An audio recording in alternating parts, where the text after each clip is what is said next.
Hoy estoy muy contenta porque vamos a hablar de este tema.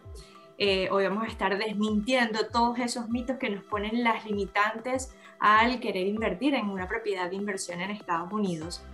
Si ustedes tienen más mitos, por favor ayúdenme, porque la idea es que podamos entender y podamos aclarar todas las dudas que ustedes tienen.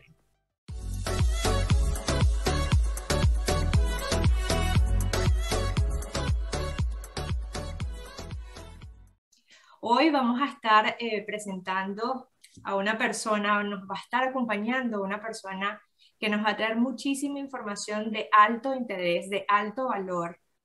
Pero antes de presentarle a él, les quiero hablar un poquito acerca de mí. Quiero que sepan, mi nombre es Catalina Meller, soy asesor inmobiliario licenciada en el estado de la Florida.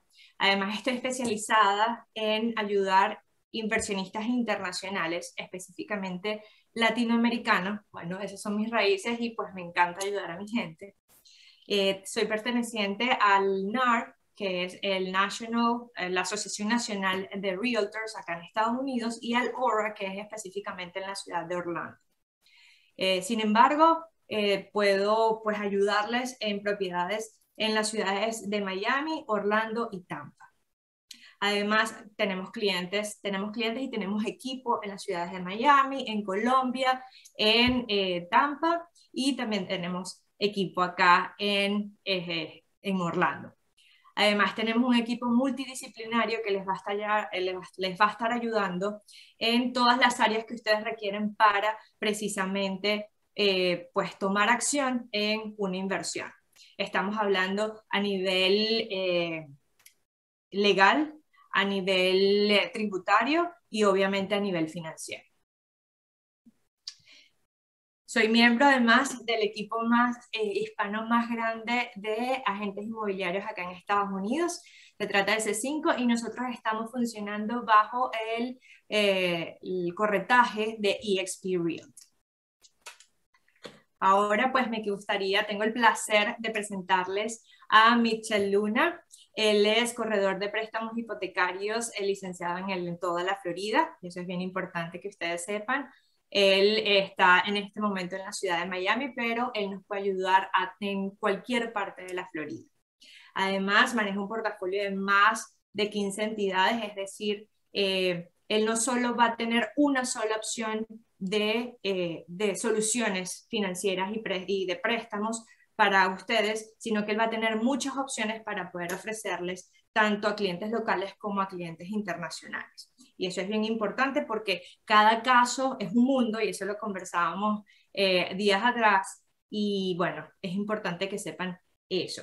Él está especializado en originar préstamos hipotecarios, como les decía, para inversionistas tanto locales como extranjeros, y además es asesor financiero de inversiones. Él nos puede ayudar a sacar los números que todos como inversionistas pues evidentemente queremos ver. A ver, Mitchell, bienvenido. Encantada de que estés con nosotros esta noche. Me encanta ver que pues tenemos muy invitados de toda Latinoamérica. Esa era la intención de esto, poder ayudar a muchos de los inversionistas latinoamericanos. Bienvenido, Mitchell. Voy a parar acá un segundito para que nos podamos ver más grandes y te puedan ver un poco más de cerca.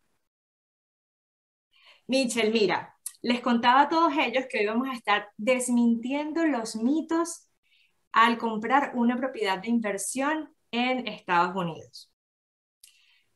En las llamadas con nuestros clientes, evidentemente siempre escuchamos frases que se repiten, ¿cierto?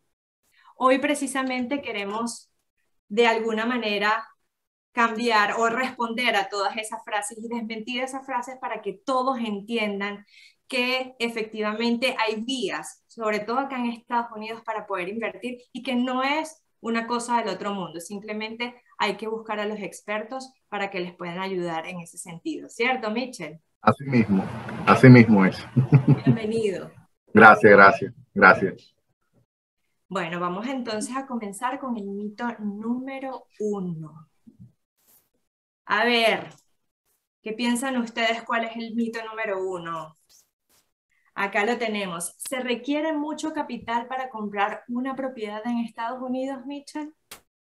Bueno, básicamente, para un extranjero poder entrar en un financiamiento en Estados Unidos, lo que necesita tener desde el punto de vista económico es aproximadamente entre un 30 a un 35% del valor de la propiedad de la propiedad que quiera adquirir. Todo eso va a depender del presupuesto que el cliente tenga.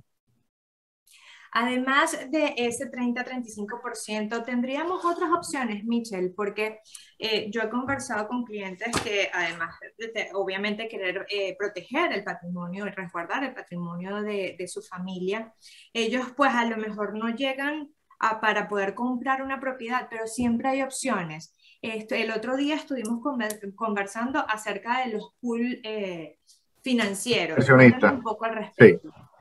Sí, sí. Es simple. Básicamente, la mayoría de todos los extranjeros, cuando adquieren una propiedad en Estados Unidos, la adquieren bajo, vamos a decirlo, cierran la compra bajo una compañía constituida en Estados Unidos. Entonces, al ser el propietario final, al ser una compañía, le da la facilidad de que puede tener socios. Me explico. Un señor quiere hacer una inversión, pero a lo mejor el capital con el cual posee no le permite entrar en una propiedad, vamos a decirlo, de un valor de $400,000, $450,000, porque evidentemente al hacer la matemática y decirle que necesita el tener aproximadamente entre un 30 a un 30, yo siempre digo entre un 30 a un 40, más o menos, que la media viene siendo un 35, puede ser que no tenga los fondos. Además, que eso va a cubrir además lo que es la cuota inicial más los gastos de cierre. Exacto, exacto. Ese punto es muy importante aclarar. Cuando hablo de ese porcentaje, me estoy refiriendo a lo que le llaman en Estados Unidos el pie de entrada, el pago inicial, pero también va acompañado de todos los gastos legales o todos los gastos de cierre que conlleven cerrar la operación. Entonces, ponemos el ejemplo, una persona, el señor Juan Pérez, no tiene el dinero para poder cerrar una operación de una propiedad de 400, $500,000. ¿Qué pasa? Como esa persona va a cerrar a nombre de una compañía, automáticamente le da la opción de poder entrar al financiamiento con socios. Dígase que el señor Juan Pérez quiere hacerlo con sus dos hermanos y con un primo. Entonces, todas las informaciones que nosotros solicitamos desde el punto de vista inicial para poder preaprobar al señor Juan Pérez, le pedimos las mismas informaciones a los otros tres acompañantes. Evidentemente, esas 4 personas tienen que constituir una compañía en el estado de la Florida, puede ser una LLC, que es una compañía de limitaciones de riesgo, o puede ser una corporación, y ya con esa compañía constituida, cuyo costo es un costo muy insignificante y se hace con una rapidez bastante, vamos a decirlo, ágil, automáticamente esas 4 personas entran en un solo financiamiento. Al entrar en ese solo financiamiento, pueden adquirir esa única propiedad y a su vez, entonces pasan a ser socio de esa compañía que a su vez es la propietaria del inmueble. Perfecto. Les recuerdo que si tienen alguna pregunta, lo pueden hacer. Entonces, desmentido el mito número 1. ¿Se requiere mucho capital para comprar una propiedad en Estados Unidos? Señores, sí se puede. Bien sea de manera compartida a través de lo que acaba de decir Mitchell, a través de un pool o simplemente a través de un financiamiento, apalancándose de los bancos americanos.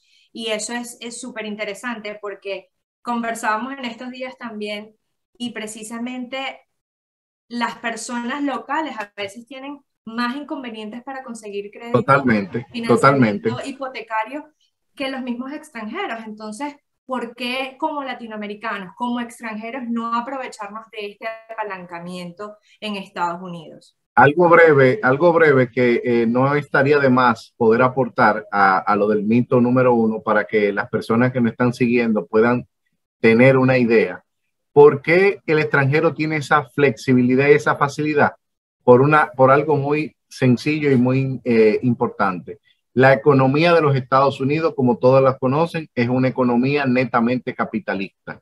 ¿Y qué es lo que busca la economía de los Estados Unidos? Inversión extranjera. Entonces, como el extranjero no, lo que tiene es una visa de paseo que no le permite estar más de 6 meses y un día dentro del territorio norteamericano, por eso le dan la facilidad de que el extranjero pueda adquirir propiedades con los fines de explotarla de manera comercial, dígase alquilarla. Es así, poder tener rentabilidad de alguna manera a partir de esa propiedad y a partir de esa inversión que hagan en los Estados Unidos. Así que, de nuevo, no se necesita mucho capital, se necesita el capital justo para poder invertir. Hay muchos tipos de propiedades acá en la Florida que se pueden ajustar al presupuesto de su patrimonio o al presupuesto de patrimonios de un grupo de amigos o un grupo familiar, por ejemplo. ¿Ok? Vamos entonces ahora con el mito número 2. ¿Cuál será? No puedo aplicar a un préstamo hipotecario con un banco americano si soy extranjero o si no tengo los papeles o si solo tengo la visa. Cuéntanos un poco, ¿cómo es este mito? Claro. Bueno, básicamente siempre todo extranjero entiende porque tiene un familiar en Estados Unidos y oye del familiar, mira que en Estados Unidos es muy fácil comprar una propiedad, que puede sacar una propiedad, así como puede sacar un vehículo, como puede coger cualquier cosa a crédito. Entonces, muchas veces los extranjeros se quedan con el mito de que solamente eso lo puede hacer el que está viviendo en Estados Unidos con un estatus de residente o de ciudadano norteamericano. Para contestar ese mito, no es así. El extranjero tiene el mismo derecho, como le acabo de explicar en el mito 1, de poder entrar en la compra de una propiedad. Pero ojo, no tan solo de una propiedad residencial. Puede entrar en la compra con un financiamiento hasta de una propiedad comercial. Dígase un almacén, dígase un local comercial, hasta un negocio que quisiera comprar y puede, en dado caso, presentar la solvencia económica de lo que sería la entrada para financiar ese negocio o esa propiedad residencial. O sea que en conclusión, no necesariamente tiene que tener, como conocemos los latinoamericanos, documentación para poder tener acceso al financiamiento. No tiene que tener ID en los Estados Unidos, no tiene que tener un número de seguro social en los Estados Unidos. Simplemente como extranjero usted puede acceder al apalancamiento financiero de los bancos americanos. Así mismo. ¿Cómo les parece? Otro mito desmentido. Así mismo. Vamos a desmentir ahora el número 3. Mito número 3. ¿Debo viajar a Estados Unidos para cerrar la compra y financiamiento de una propiedad? Bueno, no necesariamente tiene que viajar a Estados Unidos para el cierre. Claro, vamos a decirlo de esta manera, una de las condiciones a nivel de documentación que todo comprador debe de tener, independientemente de tener los recursos para cerrar la operación, es una visa de paseo. ¿Qué pasa? El hecho de tener la visa es lo que te va a dar entrada al programa Foreign National. Ahora, si ya la persona, el comprador vino y vio la propiedad y aplica a la compra, aplica el préstamo, no necesariamente tiene que estar en Estados Unidos para poder cerrar el préstamo. Existen diferentes vías, diferentes formas en las cuales el extranjero puede cerrar ese financiamiento. ¿Cuáles son esas vías? Bueno, evidentemente todo comienza por la vía electrónica. Si se encuentra fuera del estado, puede estar dentro de Estados Unidos, pero si está fuera del estado donde está comprando, puede comprar firmar por la vía electrónica mediante un notario certificado de ese estado. Ahora, si se encuentra en su país de origen, dígase, vamos a decirlo, si se encuentra en Perú, si se encuentra en Colombia, en República Dominicana, entonces, ¿cómo puede hacer la persona? Se dirige a la Embajada de los Estados Unidos en la ciudad principal, solicita una cita consular con los fines de poder cerrar un contrato de financiamiento. Se le explica todo, la embajada le da una cita, eso se coordina con el agente de cierre del lender y automáticamente la persona va y firma todas las documentaciones en la embajada y ya la embajada, a través de una persona que tiene, vamos a decir, calidad de notario, que ellos tienen dentro de cada embajada de los Estados Unidos, notariza esas documentaciones y esas documentaciones son enviadas a Estados Unidos vía Federal Express, vía DHL. O sea que no tienen que estar en Estados Unidos para cerrar. Dicho sea de paso, hemos tenido clientes extranjeros, inversionistas, que han comprado la propiedad sin verla físicamente a través de los realtors, de los asesores de venta. Lo que hacen es que le hacen video, le hacen grabaciones. ¿Por qué? Porque hay muchos compradores que lo que les gustan es comprar propiedades que tengan ya dentro un inquilino. Ese es el mejor negocio. ¿Por qué? Porque ya cuando tienes el inquilino adentro, ya es una inversión que estás haciendo, de la cual ya estás generando un recurso. Entonces, ¿cómo el comprador lo certifica todo eso? Con los contratos de alquiler y con los depósitos que la persona que es el propietario en el momento de la venta aporta viene siendo dentro de toda la documentación como parte de la prueba. O sea que no necesariamente tiene que viajar. Sí debe de tener una cuenta aperturada en los Estados Unidos. Eso incluso si no la tiene, ya hay bancos que están aceptando aperturar cuentas vía online. Sí, vía online. O sea que ni siquiera para abrir la cuenta, pues tendría que venir a Estados Unidos físicamente para poder aperturar la cuenta. Incluso la apertura de la empresa, en caso de que quieran hacerlo, nosotros lo recomendamos, pero siempre hay personas que pues pueden tomar una decisión diferente. Pero incluso la apertura de la empresa en Estados Unidos puede hacerse de manera totalmente remota. Así que, señores, no tienen que venir a Estados Unidos para cerrar su transacción. Mito número 3, desmentido totalmente. Vamos ahora con el mito número 4. Soy demasiado viejo para optar por un crédito hipotecario en Estados Unidos. Me río porque me río porque esa es una de las preguntas que mayormente los compradores internacionales, los inversionistas siempre nos hacen a nosotros y nos dicen, mira, tengo la intención de hacer una inversión, quiero comprar una propiedad, pero tengo 61 años, tengo 65 años o voy a cumplir tantos y no sé si califique por la edad. Eso no es ser viejo, by the way. No, eso no es ser viejo.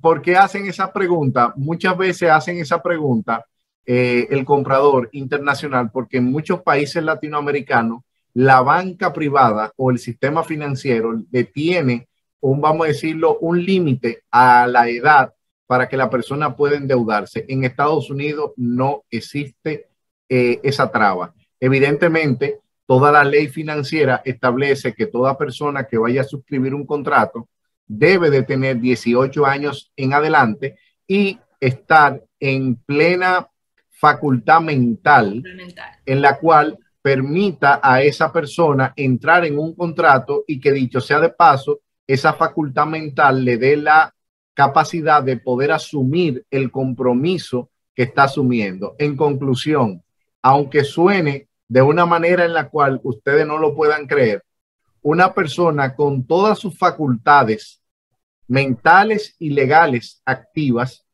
puede tener 99 años de edad y puede entrar en un financiamiento a 30 años. Ustedes dirán, pero ¿y entonces esa persona va a durar 30 años? No lo sabemos si va a durar 30 años, pero la ley lo establece de esa manera, más que nada para salvaguardar la parte de que no haya una discriminación al solicitante o al comprador por un tema de edad.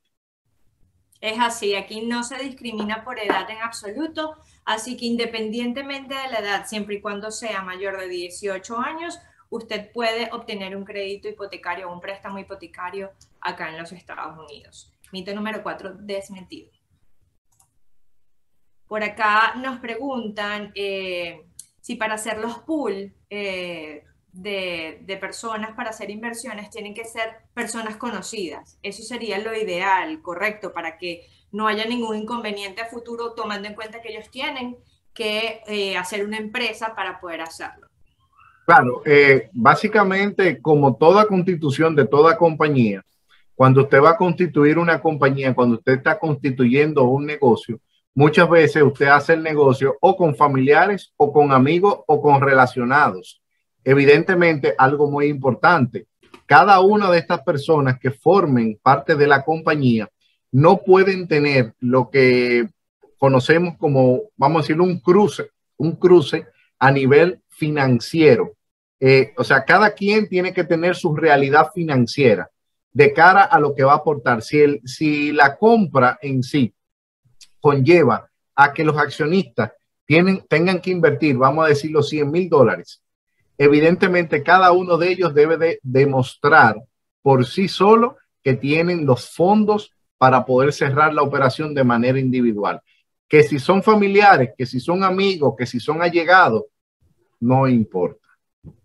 Lo importante es que todos estén en la capacidad de poder demostrar. Exacto. Y lo comentamos en días pasados también, Michel, lo ideal es que esté dividida la empresa en proporciones iguales. Es decir, exacto, que, no haya que sea 25, por ejemplo, si son 4 personas, que sea 25% cada una, si son 2 personas, que sea 50 y 50, para que no haya ningún inconveniente futuro. Para que no haya ningún, vamos a decirlo, para que no levante situaciones de por qué el otro recibe más, porque, ojo, recuérdense que al final, si no hay algo que se vea, vamos a decirlo, igualitario, puede conllevar a que, aunque se pueda hacer el financiamiento, puedan pedir más información a nivel documental. Pero desde el primer momento que usted presenta una compañía constituida en los Estados Unidos con 2 accionistas o con 4 accionistas en partes iguales,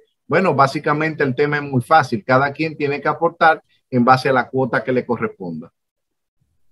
Nos preguntan también cuáles son los requisitos para poder optar para una precalificación. ¿Cuáles son los documentos para la precalificación?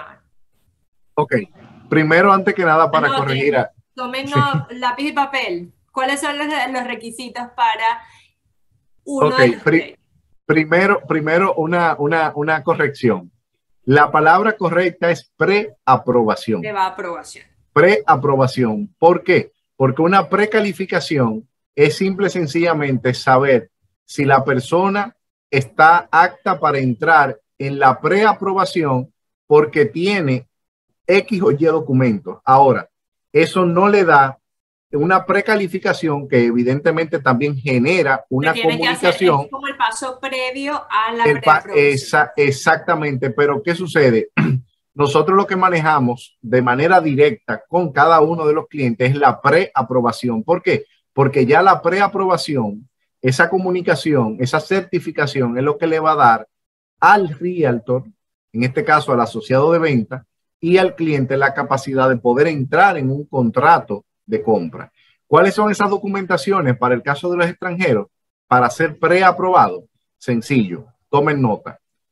Copia del pasaporte, copia de la visa tiene que estar vigente, una carta o una factura con la prueba de la dirección del solicitante de su país de origen, dígase una factura de la luz, una factura del teléfono, donde se pueda determinar que esa persona vive en ese país y tiene un domicilio fijo en ese país.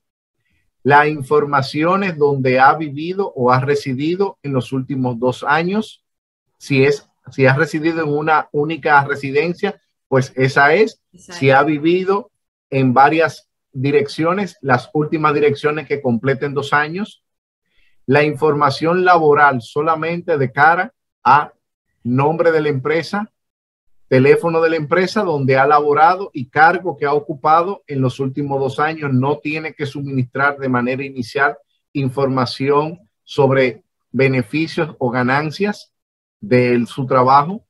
Los 2 últimos meses. Y eso es para los empleados, pero ¿quiénes tienen empresa? Quienes tienen empresa, igual la misma información de su empleador, porque aunque sean empresarios, evidentemente tienen una corporación o una compañía que independientemente es su empleador.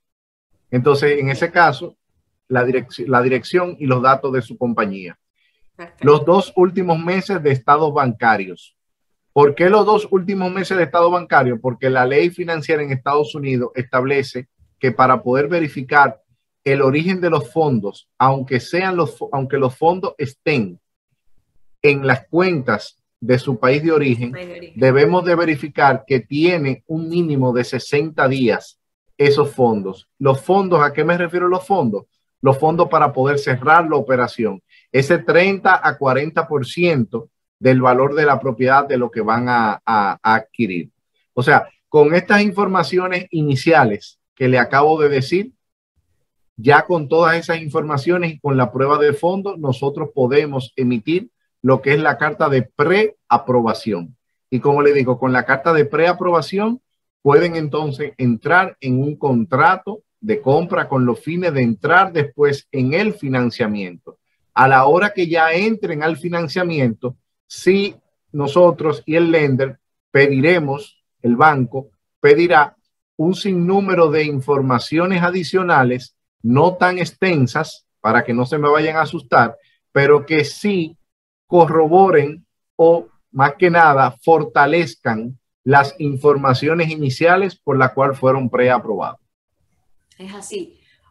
Un poco para resumir cuáles son los requisitos. Tenemos pasaporte vigente, visa vigente, tenemos la carta que pruebe cuáles son los ingresos que se tienen, ¿correcto, Michelle? Del empleador, de si es de su empresa, etcétera, etcétera. Adicional, vamos a necesitar los estados de cuenta para aprobar los fondos que se tienen, es decir, que se tiene ese 30 o ese 40% o ese 35% de su porción, si va a ser en un pool o simplemente de su propia inversión, ¿ok? Exacto. Y cada una de esas documentaciones... ¿No me quedó ninguna por fuera? No, esas son las iniciales. Esas son las iniciales, como le digo, eso es para la preaprobación. Ya después que la persona entre en un contrato y nosotros iniciamos el proceso del financiamiento de manera formal, sí hay una serie de informaciones y documentaciones que se le pide, más que nada para reforzar las informaciones iniciales. Sí, y no es nada del otro mundo, eso es lo principal para tener una preaprobación, así que no es tan difícil. Les cuento, para los locales, los papeles es mucho más, son mucho más papeles y a veces se les toma hasta 2 años de empleo o de declaraciones dentro de los Estados Unidos si son residentes de los Estados Unidos. O sea que como inversionistas extranjeros debemos aprovechar estas oportunidades que los bancos americanos nos están dando. Por acá nos preguntan si se puede sacar la residencia luego de invertir en un bien. Hay una residencia que se llama EB5, eso lo vamos a estar tratando en un webinar a futuro. Son visas que otorga de residencia permanente a los inmigrantes. Sin embargo, son propiedades de mayor valor y son de otra connotación. Eso es algo bien específico que vamos a tratar a profundidad en otro webinar. Pero, por favor, no puedo leer en este momento la persona que me está preguntando eso, pero bien pendientes porque te vamos a estar invitando a ese webinar también, ¿ok? Y va a depender también, Catalina, de la nacionalidad del solicitante, porque la visa EB5 no aplica para todos los extranjeros. Hay países muy especiales que tienen acuerdos muy especiales con el gobierno norteamericano, en el cual cuando esa persona hace la inversión inmobiliaria, entonces sí puede optar por lo que sería un cambio de estatus. Pero esa parte, como le dice Catalina, es mejor que la traten ya en un webinar con un especialista, dígase con un abogado migratorio que sí maneja esa parte de manera muy puntual. Sí, y efectivamente sí se puede, pero hay que revisar a mayor profundidad. Así que esperemos ese webinar, pronto lo vamos a estar haciendo, bien pendientes al respecto, ¿ok? Nos escriben de Ecuador, mucho gusto, bienvenido a los amigos de Ecuador. Por acá, ¿cuáles son los requisitos para abrir una cuenta bancaria? Le dijeron que era casi imposible abrir una cuenta en Estados Unidos como extranjero. Así como nos hemos escuchado en muchas oportunidades esos mitos de que sí, que efectivamente es casi imposible encontrar o es imposible financiar una propiedad, es imposible poder comprar una propiedad con poco capital. Eso es lo que pasa con los mitos y precisamente por eso estamos acá. Para contestarle la pregunta a nuestro amigo de Ecuador, le diría lo siguiente. Mira lo que sucede. Lo que sucede es lo siguiente. Los principales bancos comerciales dentro de Estados Unidos evidentemente manejan políticas internas en lo que es la apertura de una cuenta de ahorro, una cuenta de banco. Hay bancos que conozco, bancos nacionales dentro del estado de la Florida, que son más flexibles que otros. Ahora, ¿por qué se le habla al inversionista extranjero de que pueda abrir primero una corporación o una LLC? Por una razón muy específica, aparte de otros puntos y otros mitos que Catalina va a hablar más adelante. Y es que al momento en el cual el extranjero tiene una corporación o una LLC como compañía constituida, esa compañía fue nacida y fue originada dentro del territorio norteamericano. Aunque los accionistas sean extranjeros, la compañía en sí tiene lo que nosotros conocemos como una entidad propia. Al tener una entidad propia, evidentemente, el accionista nada más tiene que acercarse a cualquier banco comercial y le pueden abrir la cuenta de banco. O sea que ese mito ahí ya queda totalmente contestado. Sí es una realidad. Si usted como extranjero se acerca, vamos a decirlo, a Bank of America, Wells Fargo, Chase, puede no todos encontrarse. Los bancos lo hacen de manera remota. Exacto, exacto. Puede encontrarse que le digan, sí, te podemos abrir la cuenta, pero necesitamos, por favor, que nos demuestre una prueba de dirección de aquí en Estados Unidos. Entonces, ¿qué es lo que da la prueba de dirección? La prueba de dirección te la da o un contrato de alquiler o una factura o un bill, como nosotros conocemos, de un servicio público, pero como el extranjero no tiene la capacidad de poder entrar en un contrato de alquiler porque no tiene un seguro social, entonces en esos bancos se le dificulta aperturar la cuenta. Por eso nosotros decimos, ojo, independientemente de las cosas que van a ver más adelante de cara impositiva y de por qué es mejor comprar a través de una compañía creada en los Estados Unidos, el hecho de tener la compañía es la puerta fácil para que la cuenta de banco se la aperturen en cualquier institución financiera comercial. Es así, es decir, la compañía no va a estar creada de manera personal, es nuestra recomendación, les repito, se pueden crear cuentas personales de esa manera remotamente, pero lo ideal es que sea a través de una compañía porque eso tiene una serie de beneficios que además vamos a estar hablando, creo que en 2 semanas les voy a estar pasando la fecha de ese webinar, en donde vamos a estar hablando precisamente de cuáles son las cosas, los requerimientos para abrir una compañía, por qué se tienen tantos beneficios, tanto a nivel impositivo, a nivel legal, a nivel sucesoral, abrir una compañía para poder comprar una propiedad acá en los Estados Unidos. Nos preguntan, si hago un pool, ¿quién toma la decisión luego con respecto a esa casa, a esa propiedad que van a adquirir? Precisamente por eso les decimos que todos tienen que tener una participación igualitaria, porque básicamente es por consenso.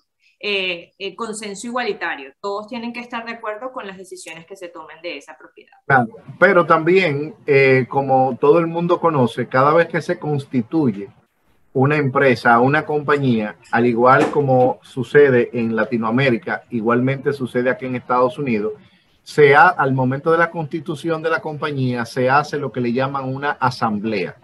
En esa asamblea se determina cuál es el rol de cada uno de esos accionistas y evidentemente se determina quién es la persona responsable, dígase el gerente o el gestor que va a ser el administrador de la empresa.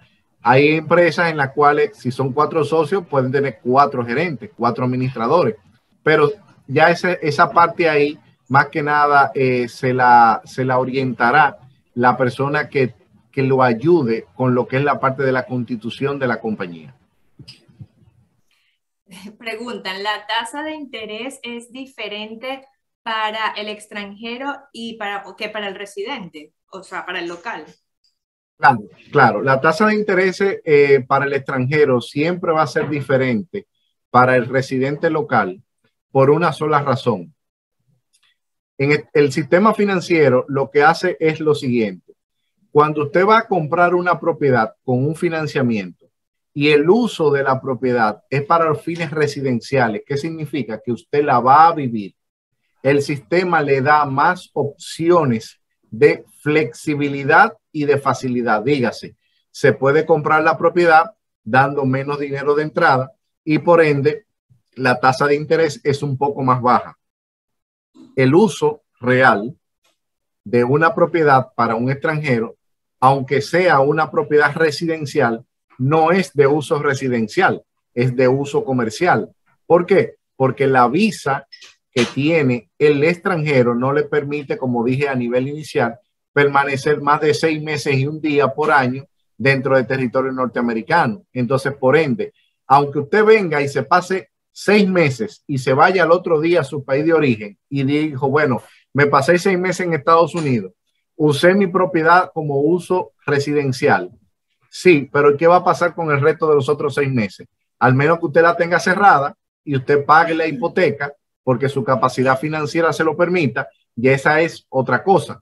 Pero normalmente el extranjero siempre lo que va a hacer es que le va a sacar dinero a la propiedad de cara a rentas largas o rentas cortas. Entonces, por eso es que hay esa diferencia.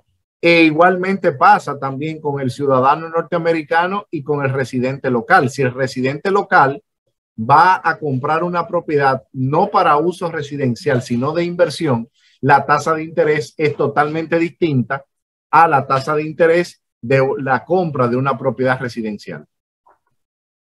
Perfecto, entonces ahora que ya resolvimos todas las dudas de nuestros participantes, vamos a continuar entonces con los mitos. Mito número 5. Este no es el mejor momento para invertir en bienes raíces o finca raíz, dependiendo de donde nos vean, el nombre es diferente. ¿Qué piensas al respecto? Mira, hay un dicho que dice que cuando las situaciones están difíciles para alguien, están buenas para otro. Entonces, yo lo que entiendo es que todo eso va a depender de la situación actual del inversionista y sobre todo cuál es el motivo por el cual el inversionista quiere hacer la inversión. Ahora mismo se corre mucha, vamos a decirlo, mucha especulación con el tema de la inflación. Es como yo siempre le digo a las personas, cuando a Estados Unidos le da gripe, al resto del mundo le da pulmonía o le da neumonía. Entonces, por eso muchos inversionistas lo que hacen es que cuando ven que su capital o sus ahorros pueden devaluarse a nivel de moneda, prefieren invertir en una moneda dura. Evidentemente, cada día que pasa, las cosas son más costosas y no tan solo en Estados Unidos, sino en el resto del mundo. Ustedes mismos dentro de sus países de origen pueden hacer un ejercicio y se buscan una propiedad X o y la extrapolan al valor que tenía esa propiedad hace 10, 5, 15, 20, 30 años atrás y hoy en día el valor no va a ser igual. Eso mismo pasa en Estados Unidos. Entonces, si es el momento de comprar o no es el momento de invertir o comprar, eso más que nada yo siempre digo que para dar una respuesta seria, nadie puede decirle que ve las cosas con una bola de cristal. Todo eso va a depender de la necesidad de cada cliente, la necesidad de cada inversionista. Lo que sí le puedo decir a ustedes es lo siguiente. El valor de una propiedad al día de hoy no es el mismo valor de una propiedad hace 10 años atrás. Y entre esos 10 años al día de hoy, el mercado ha subido y ha bajado, o sea, muchas veces, pero siempre, aunque hay una tendencia de subir y bajar, la tendencia siempre es hacia arriba. Entonces, sí, cuando se ve el historial completo, se nota que puede bajar y subir durante toda la curva, pero la curva tiene una tendencia. Exactamente, y la tendencia siempre es hacia arriba. Entonces, en bienes raíces es hacia arriba. Exactamente, entonces como dice el refrán, a un buen entendedor, poca palabra bastan. Mira, he hablado con tantos inversionistas y la verdad es que para los inversionistas, la mejor manera de tener el dinero, bueno, para empezar, la peor manera para tener el dinero en una economía con inflación todos sufrimos de inflación en nuestros países, pero la peor manera es teniéndolo en el banco. Claro, porque el dinero, el poder adquisitivo del dinero se Se hace devalúa. menos. Y la gente dirá, bueno, pero en Estados Unidos hay inflación también. Sí, hay inflación, pero mira lo que ha sucedido en Estados Unidos. Ojo, hay inflación, pero el nivel de costo de las cosas ha aumentado, pero la gente ha seguido comprando. No, y no solo eso. Sí, la inflación ha aumentado, efectivamente, pero los alquileres también. Como puse yo en un box, en un anuncio, hace un tiempo atrás a nivel local aquí en Estados Unidos, que oía mucha gente que decía, no, pero las tasas de interés se subieron, sí, y los alquileres también. Entonces, ¿qué tú prefieres? ¿Seguir pagando un alquiler o tú pagar la hipoteca de tu casa? Que al final es un ahorro que tú estás haciendo. ¿Por qué? Porque cuando tú decidas vender esa propiedad, parte del dinero que tú has pagado a través del tiempo regresa para ti con Además de la intereses. plusvalía. Ah, exacto, que es a lo que yo llamo intereses. Cuando tú pagas tu hipoteca, ese abono mensual que tú le estás haciendo a la deuda que tú tomaste es un ahorro que tú haces al capital. La plusvalía, que es la ganancia de capital que obtiene toda propiedad a través del tiempo, es lo que yo le llamo los intereses que tú te ganaste por hacer ese ahorro. O sea que no va a ser igual. O sea, nada más tienen que hacer el ejercicio hasta a nivel de sus países de origen. ¿Qué costaba algo hace 10 años atrás? ¿Qué cuesta algo hoy? O sea, básicamente, si usted, todos los participantes que nos están viendo, si usted está preparado y quiere invertir, ese es el momento para invertir. Porque en el transcurso del tiempo, la mejor manera de que usted tenga el dinero es en una propiedad. La mejor herramienta para todos los inversionistas, sobre todo en tiempos de crisis y en tiempos de inflación, es la compra en bienes raíces. Claro. Algo muy importante antes de pasar al otro mito para que las personas que nos están siguiendo puedan entender algo. Porque pueden entender y decir, bueno, pero ¿y por qué está tan buena la cosa en Estados Unidos que el gobierno le está abriendo las puertas a los extranjeros para que inviertan? Le voy a decir esto de una manera muy llana y lamentablemente es una realidad. Estados Unidos, al ser un país capitalista, lamentablemente se beneficia de la fuga de capitales de los otros países. Y prueba de eso la tenemos con Cuba desde hace 60 años. Toda esa fuga todavía 60 años después, 60 años después, todavía siguen llegando cubanos al sur de la Florida. Es así. Después pasó con nuestro hermano país de Venezuela, está También pasando con, soy testigo de eso, está efectivamente. pasando ahora mismo con Colombia, está pasando con Perú, está pasando con Bolivia, Con pasó Argentina. también hace ya 25 años atrás con Argentina, 15, 20 años atrás con Argentina. Entonces, hoy en día también está pasando con Ucrania y el mismo Rusia. Lamentablemente, en la situación de la guerra entre Ucrania y Rusia, lo que ha hecho es que las personas, para salvaguardar su capital y su patrimonio, lo llevan a un país de moneda dura, dígase Estados Unidos o cualquier otro país, pero ustedes se van al norte del sur de la Florida, como nosotros le llamamos, al norte del sur de la Florida, no en el norte de la Florida, y A la Florida Central. a la Florida, exacto, a la Florida Central, y la cantidad de ucranianos y de rusos que han llegado en los últimos años y sobre todo en este último año, después de estallarse la guerra, es mucha. Y esa gente viene e invierte en su dinero. Entonces, esa es la razón. O sea, la razón es que cada vez que hay una situación geopolítica en cada uno de nuestros países, lo que nosotros hacemos es salvaguardar nuestros ahorros e invertir en bienes raíces e invertir en fincas raíz, como también se le conoce. Lo importante, sé lo importante que es resguardar el patrimonio de la familia. Uh -huh. Y bueno, precisamente estamos haciendo esto para ayudar a cada uno de ustedes a que ustedes Claro. puedan resguardar ese patrimonio. a las personas de Latinoamérica, a las personas de Ucrania, a las personas de Rusia, de cualquier nacionalidad, lo importante es que puedan resguardar, que tengan esa oportunidad de resguardar su patrimonio y además que puedan generar una rentabilidad, obviamente dependiendo del caso. Cada caso es un mundo, cada persona es un mundo.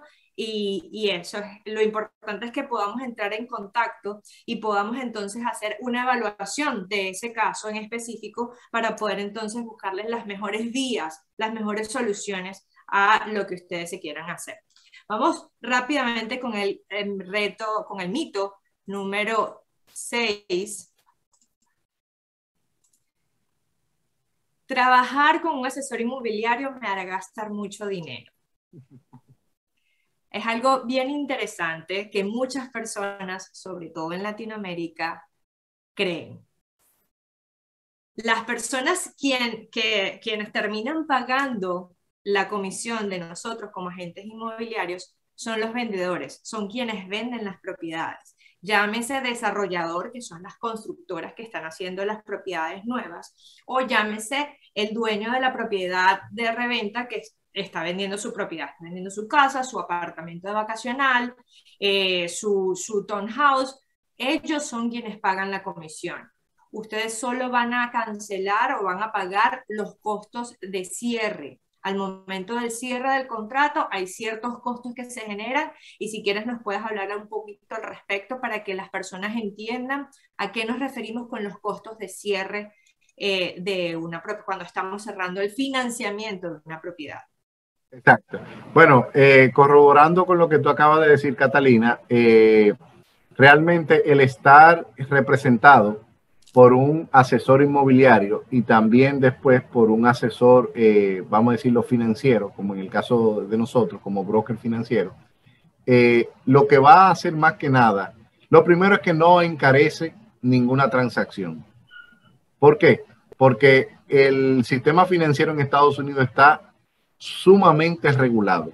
O sea, aquí todo lo que cada quien cobra por cada servicio está regulado. Dicho sea de paso, para yo poder ejercer la profesión que ejerzo, tengo que tener una licencia federal, que es muy difícil de conseguir, y estar hasta cierto punto, o sea, aprobado por el estado en el cual estoy ejerciendo, aunque mi licencia es federal y puedo ejercer en todo Estados Unidos.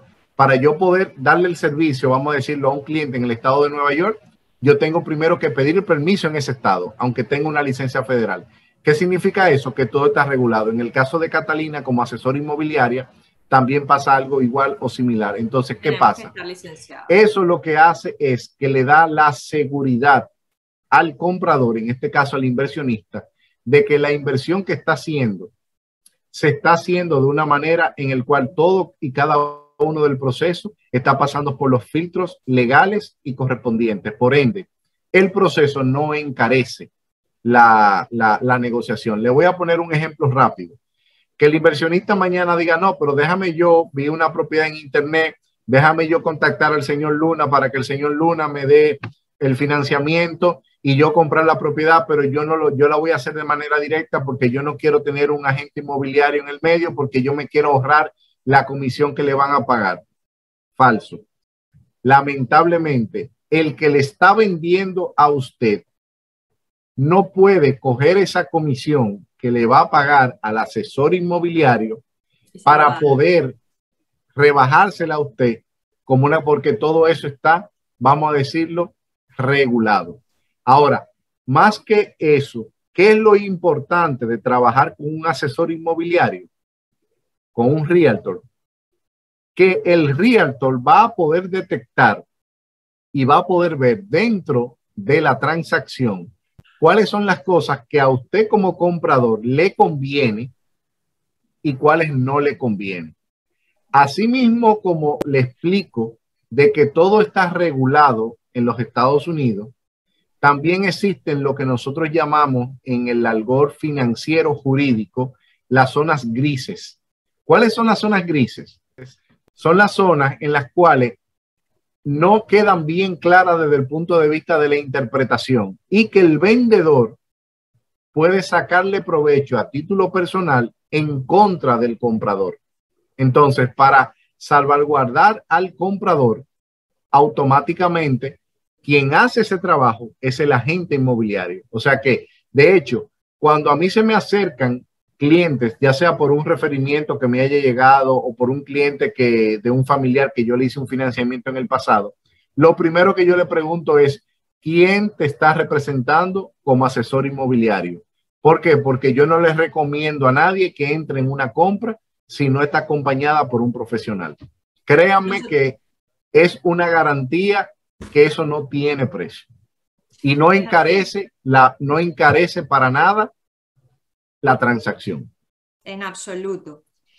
Nos preguntan rápidamente, vamos a contestar esto. Preguntan los clientes, preguntan si los precios van a bajar y cuándo. No tenemos una bolita de cristal. Ni Michelle ni yo tenemos bolita de cristal. Si nosotros le dijéramos a ustedes, y mira que me río porque me gustan las preguntas, porque eso significa que las personas que no están viendo, no están siguiendo, están enfocados en el webinar. Mire, le voy a decir bien claro esto. Si ustedes le dicen que el mercado se va a caer o que el mercado va a subir, lamentablemente y con todo respeto se lo digo, no importa la persona que sea, no está siendo sincero con ustedes. ¿Por qué? Son especulación. Porque es simple especulación y algo muy rápido. Yo sé que todos nosotros tenemos el referente de la burbuja inmobiliaria que sucedió en el 2008. Y por ende, muchas personas se van a la especulación. ¿Qué pasa? Lo que sucedió en el 2008 es algo que se dio porque no existían las regulaciones financieras que existen hoy en día. Por eso, ustedes como posibles inversionistas, posibles compradores, para poder comprar una propiedad en Estados Unidos, necesitan que una persona con la licencia que yo poseo pueda preaprobarlos. ¿Por qué? Porque lo que pasó fue que en el 2008 hacia atrás, las preaprobaciones que se realizaban no se realizaban con la exactitud y con la profundidad que se realizan hoy en día. Y por ende, por eso vino el debacle inmobiliario. Hoy en día, cualquier situación... muchas cosas. Exacto. Se combinaron cosas que desde el 2011, desde que la ley financiera hipotecaria cambia en el 2011, ya la masa de compradores que entraron en el 2011 en adelante al día de hoy entran al ruedo de la compra con otro criterio financiero y por ende pasar lo que pasó en el 2008 no puede suceder. Ahora, eso no significa que le estoy diciendo de que el mercado no se va a caer o no se puede caer. Nadie puede predecir eso. Ahora, lo que sucedió en el 2008 no tiene nada que ver con lo que pueda suceder ahora o lo que pueda suceder en el futuro. Son mundos totalmente diferentes. Totalmente. En ese momento, y eso hay que destacarlo, hubo una combinación de alto inventario porque había muchas casas que estaban en proceso de foreclosure. No sé cómo decir eso en español. Ejecución inmobiliaria. Ejecución inmobiliaria. Básicamente el banco estaba tomando la propiedad y la estaba rematando, básicamente, para poder, retomar el dinero, para poder recuperar el dinero que le había prestado a esa persona. Algo rápido para cerrar ese punto, para que nuestras personas que nos están siguiendo puedan quedar ya con una respuesta bastante lógica de por qué estamos hablando de esto. ¿Qué pasa? En el 2008 hacia atrás, la mayoría de todos los financiamientos que se le hacían a los compradores de casa, no funcionaba lo que es el interés fijo a 30 años. Dígase que una persona que compró una propiedad en el año 2000 entraba a un financiamiento con una tasa de interés de un 3%, pero como el interés era fluctuante, fácilmente esa persona 2 años después, el mismo préstamo lo podía tener con una tasa de interés de un 12%. Esa modalidad la conocemos acá en Estados Unidos como ARM, brazo, pero esa modalidad se utiliza hoy en día para financiamiento de corto plazo y con gente que tiene la experiencia de poder hacerlo. Ahora, el 80%, por no decir que casi el 100% de todos los financiamientos que se hacen desde el 2011 en adelante a la ley financiera cambiar es sobre la base de interés fijo a 30 años. ¿Qué significa eso? Que si usted como inversionista mañana entra en un financiamiento, en la compra de un financiamiento y su hipoteca, lo que realmente el banco le va a cobrar a usted por el capital y por el interés, vamos a decir lo que sean $1,500. $1,500 va a ser a 30 años. Eso no sucedía en el 2011 hacia atrás. Entonces, ese fue el candado que el sistema financiero le puso a la economía de los Estados Unidos para que no sucediera lo que sucedió en el 2008 hacia atrás. Lo digo como acotación porque pudieran decir, bueno, al mismo tiempo ellos dicen que no aseguran nada, pero el hecho ya de que las tasas de intereses puedan ser fijas a 30 años y tengan un candado puesto a 30 años, entonces eso sí le da la garantía al inversionista de que sabe que lo que va a tomar como financiamiento y lo que va a pagar del capital y del interés no va a tener ningún tipo de variación siempre y cuando entre en un contrato de interés fijo por 30 años. Es así. Nosotros voy a hipotecar tu palabra en público. Vamos a estar haciendo un nuevo webinar en donde vamos a estar hablando específicamente de los tipos de crédito, de los tipos de préstamos y qué se puede hacer con esos préstamos específicamente. Así que bien pendientes para ese próximo webinar, porque, bueno, obviamente vamos a tener mucha información de valor interesante para que ustedes puedan entender exactamente cuáles son los tipos de préstamos que pueden conseguir a través de los bancos americanos y número 2, qué pueden hacer. Estábamos conversando el otro día, ustedes pueden hasta comprar una propiedad con esos créditos y hacerle las renovaciones a esa propiedad cubiertas con ese mismo crédito. Son programas diferentes que tendríamos que quedarnos otra hora más para poderlas explicar, pero ya estamos por encima de la hora en esta oportunidad, pero próximamente les vamos a estar informando cuándo vamos a tener ese webinar.